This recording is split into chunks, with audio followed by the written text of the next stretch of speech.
అందరికీ నమస్కారం అండి. ఈరోజు మనం కాకాని చక్రపాణి గారు రచించిన మగమహారాజు అనే ఓ చక్కటి కథను విందాం. ఇక కథలోకి వెళ్దాం. ఏరా, కంటికి నలసైపోయావు? మీ అమ్మ రావద్దందా అని అడిగింది యశోదమ్మ, తనకు మనవడి మీద ఉన్న కోపమంతా మర్చిపోతూ. మనవడిని చూడగానే తనకు పెద్ద కోడల మీద ఉన్న కోపమంతా పొంగుకొచ్చింది ముసలమ్మకు. ఆవిడ సంగతి ఎత్తకు బామ్మ, నాకు ఒళ్ళు మండుకుపోతోంది అన్నాడు రాజారావు బామ్మ పక్కన మంచం మీద కూర్చుంటూ. యశోదమ్మకు ఆత్మ శాంతించినట్లయింది. మనవడు తల్లి మీద ద్వేషం వ్యక్తపరిచాక. ఏమైందిరా అని అడిగింది. అది లేచిపోయింది. దాన్నెట్లా కొంపకు తీసుకురావాలని నేనేడిస్తుంటే నేనేదో దానికి అన్యాయం చేసినట్టు ఈవిడ నన్ను సాధిస్తోంది అన్నాడు రాజారావు. నిజానికి అతని కడుపు ఉడికిపోతోంది. భార్య రేఖ తన మాట కాదని పుట్టింటికి వెళ్ళిపోయింది. రేఖకి ఆమె తల్లిదండ్రులకు నచ్చచెప్పి భార్యను ఇంటికి తీసుకొస్తుందేమోనని తల్లిని తీసుకుని మామగారింటికెళ్లాడు రాజారావు. అక్కడ భార్య అతన్ని దులిపివేసింది. అక్కడ కోడలతో ఏమీ మాట్లాడలేక ఇంటికొచ్చిన రుక్మిణమ్మ, ఆ పిల్లకు నీకు పట్టం లేదు, 4 రోజులాగు, ఇంతలో ఏం కొంప ముంచుకుపోయింది, ఆ పిల్లని ఆలోచించుకొనివ్వు, ఆడపిల్ల కావాలని సంసారం కూలదోసుకోదు అని రాజారావుకి బుద్ధులు చెప్పింది. అది 1 తారీఖు కల్లా రాకపోతే నేను భ్రష్టు పట్టిపోతానే, దాని జీతంతోనే సంసారం గడవాలి అన్నాడు రాజారావు అక్కడికి. అవును, ఆ మాట అడిగింది కదా, నీకు బుద్ధి లేదురా? ఆ పిల్ల సంపాదనంతా పైసా చేతుల లేకుండా ఉడికేసుకుంటావా? ఉద్యోగం చేస్తూ నలుగురిలో తిరిగే పిల్ల చేతిలో పైసా లేకుండా ఎలా బ్రతుకుతుందనుకున్నావు అంది తల్లి. నా కోసం చేస్తున్నాను ఇదంతా, రేపు తనే సుఖపడుతుంది.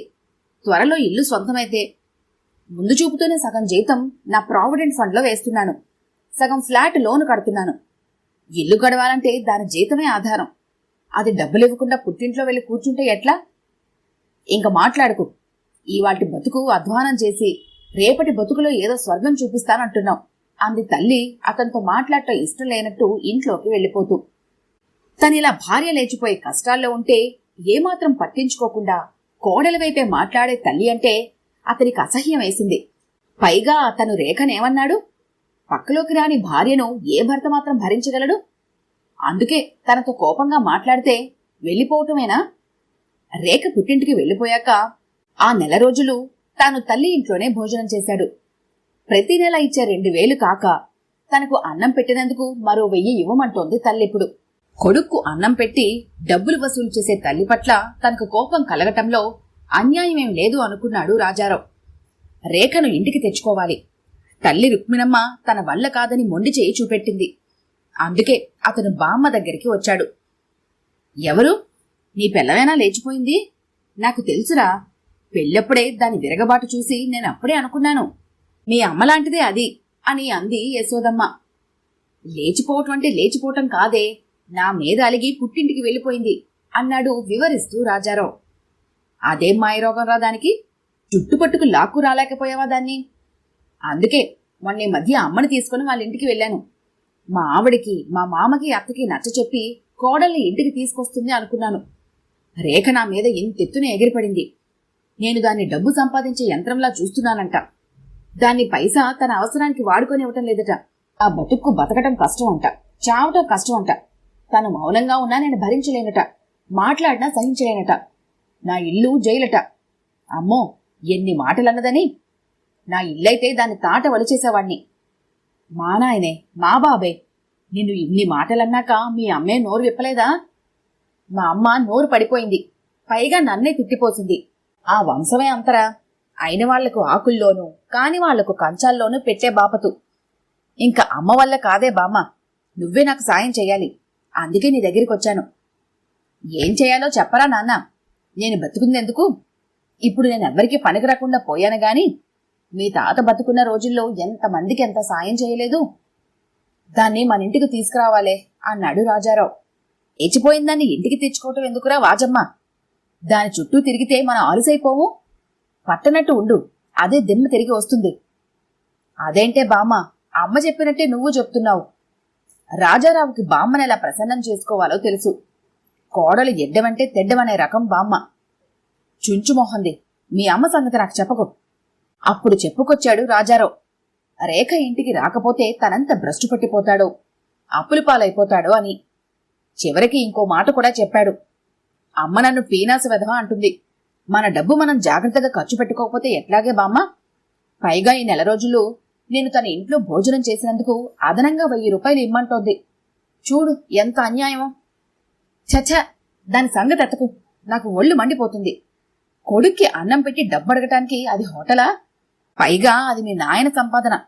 వాడు చచ్చి కూడా మీకు అన్నం పెట్టే పోయాడు. నాన్న పోయినప్పుడు నిన్ను చిన్నాయన వాళ్ళ ఇంట్లో పెట్టడంలో నా పాత్రేం లేదే బామ్మ. కొడుకు పోయాక ఆవిడ మన ఇంట్లో ఉండాల్సిన అవసరం లేదందమ్మ. పైగా నా చేత ఎన్ని మాటలు అనిపించిందని తలుచుకుంటే నాకే సిగ్గుగా ఉంది. మా నాయనే, మా బాబే, నేనంటే అది కళ్లల్లో నిప్పులు పోసుకుంటుందిరా బాబు. మరేం చేద్దామే బామ్మ? పద, ఆ పిల్ల సంగతేదో నేను తేలుస్తాను. వాళ్ల నాయన్ని అమ్మని జాడించి వదిలిపెడతాను. ఎలా వాళ్ల పిల్లని కాపరానికి పంపరో తేలుస్తాను అంది యశోదమ్మ కర్ర పట్టుకు మంచంలో నుండి లేస్తూ. యశోదమ్మ పెద్ద కొడుకు గోపాలకృష్ణరావు బ్రతుకున్నంతకాలం అతని దగ్గరే ఉంది. అత్తకు కోడలకు క్షణం పడేది కాదు. తనకి ఇష్టం లేనిది ఏది జరిగినా అందుకు కారణం కోడలే అని భావించేది. యశోదమ్మకు మడి ఆచారం, నిప్పులు కడుక్కునే ఛాందసం. అందులో ఏ పొరపాటు దొర్లినా కోడలి మీద గయ్యమని లేచేది యశోదమ్మ. కోడల్ని సాధించడానికి ఆమె కారణం కూడా అక్కర్లేదు.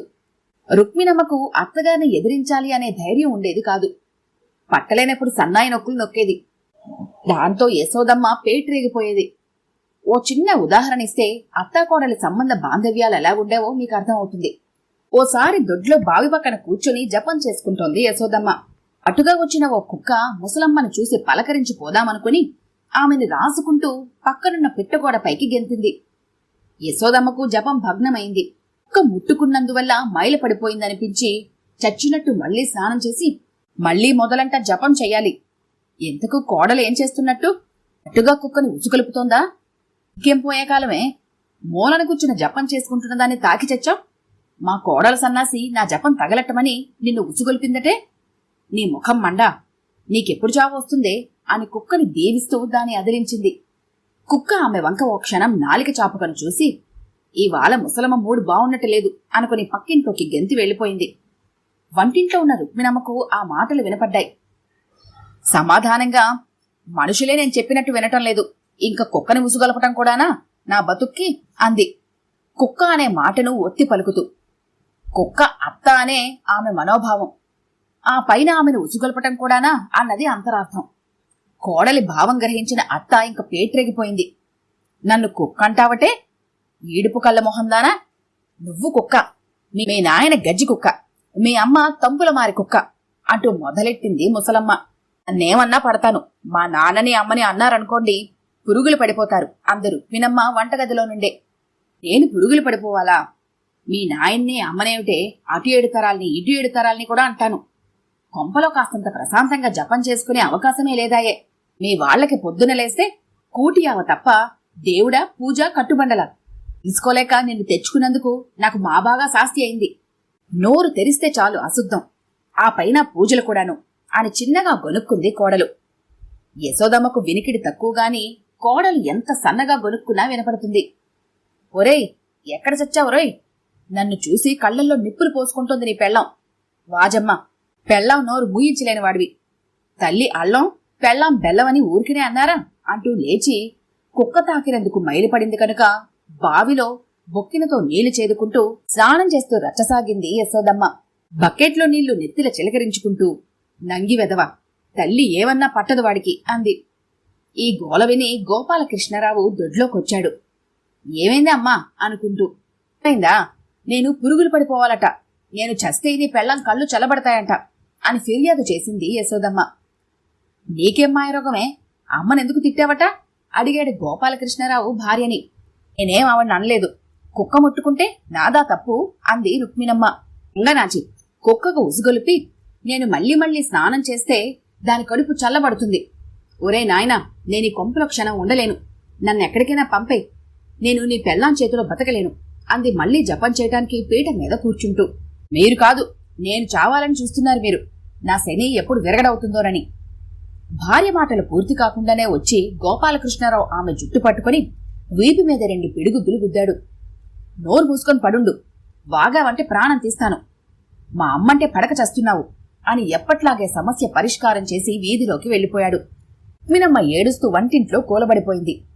యశోదమ్మ ప్రశాంతంగా జపం కొనసాగించింది. అలా తల్లిని కనిపెట్టుకుని ఉండే గోపాలకృష్ణరావు చనిపోయాక యశోదమ్మ ఆ ఇంట్లో ఉండలేకపోయింది. రుక్మిణమ్మ అత్తగారి భారమని ఎప్పుడూ భావించలేదు. తన జీవితపు చేతిలో ఆమె కూడా ఒక భాగమేనని ఆమె భావించింది. అయితే తండ్రి పోయాక బామ్మని పోషించాల్సిన బాధ్యత తమది కాదని అనుకున్నాడు రాజారావు. దినవారాల్లోనే పినతండ్రి వేణుమాధవరావుతో పేచీ పెట్టాడు. బామ్మను పోషించాల్సిన బాధ్యత ఇంక మాకు లేదు.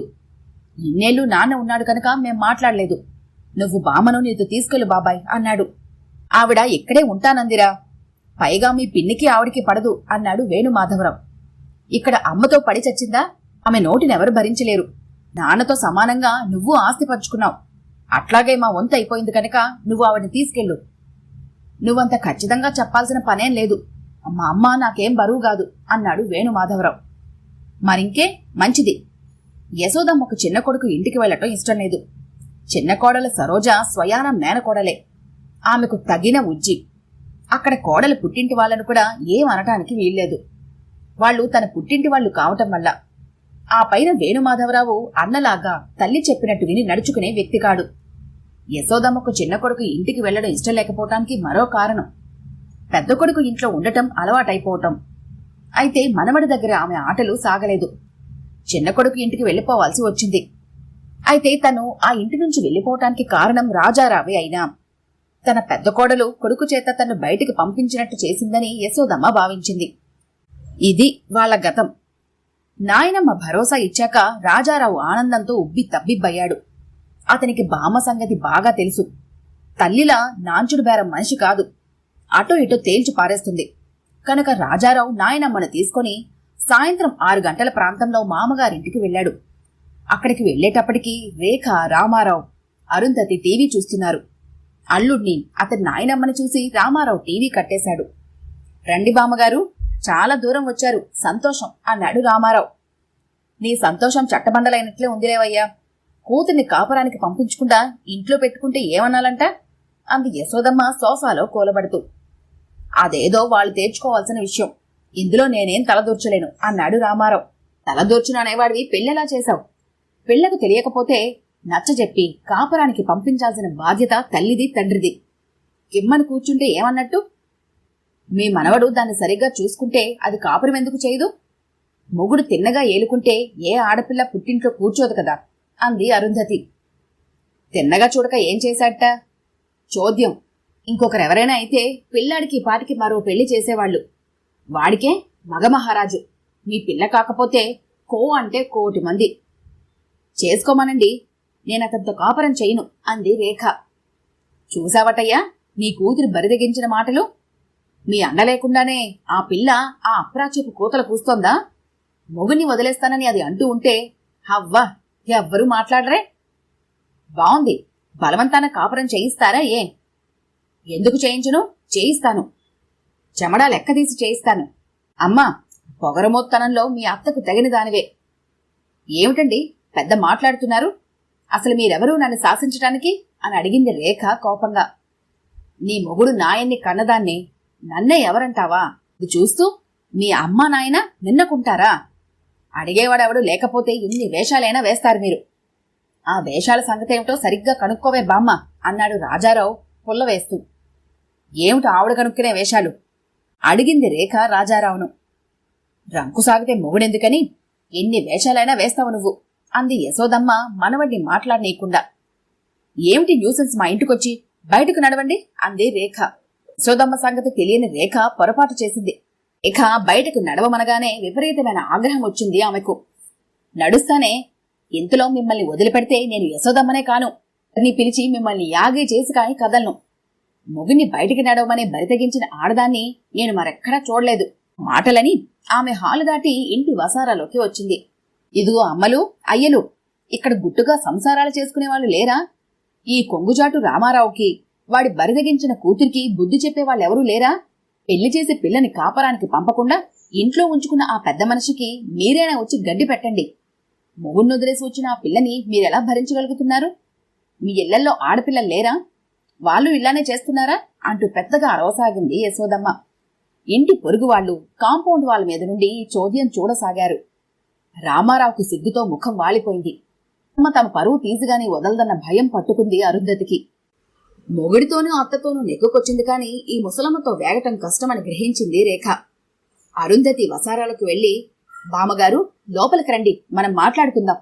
మా పరువు రచ్చకీడిస్తే మీకు మాత్రం మంచిదా అంది బతిమాలుతూ. అట్లా అన్నావు బావుంది. నీ కూతురికి కాస్త గడ్డి పెట్టు, నాతో ఎట్టా మాట్లాడాలో తెలుసుకోమను అంది మళ్లీ హాల్లోకి ప్రవేశిస్తూ. యశోదమ్మ మళ్లీ సోఫాలో సెటిల్ అయ్యాక, ఏం తీసుకుంటారు బామ్మగారు, కాఫీనా టీనా అని అడిగింది అరుంధతి ఆమెను శాంతపరచాలనే ఉద్దేశంతో. చూడమ్మాయి, నువ్వు మంచిదానిలా ఉన్నావు. నాకు కాఫీలు గట్రా వద్దు, మంచి తీర్థం కూడా మడితో గాని పుచ్చుకొన్నేను. మీ మంచిగా చెప్తున్నాను. పిల్లను అల్లుడి దగ్గరికి పంపించు. ఇలా సుఖంగా కాపురం చేసుకుంటేనే కదా మీకైనా సంతోషం. నిజమే మీరు చెప్పింది. మరేం చేయమంటారు? అతనికి అనుమానం అంట, దాన్ని బతకనివ్వడు. అది మాత్రం ఎందాక ఓపిక పడుతుంది. విధిలేని పరిస్థితుల్లోనే అది అతన్ని వదిలేసి వచ్చింది అంది అరుంధతి. పెళ్ళైన పిల్ల అత్తింటైనా ఉండాలి, మొగుడి దగ్గరైనా ఉండాలి. మొగుడికి అనుమానం కలుగుతుందంటే అలా కలగకుండా ప్రవర్తించాలి గాని కొన్ని వదిలేస్తానంటే అదేమన్నమాట? దానికిష్టం లేదంటండి. దానికిష్టం లేని పని దాని చేత నేను చేయించలేను అన్నాడు రామారావు.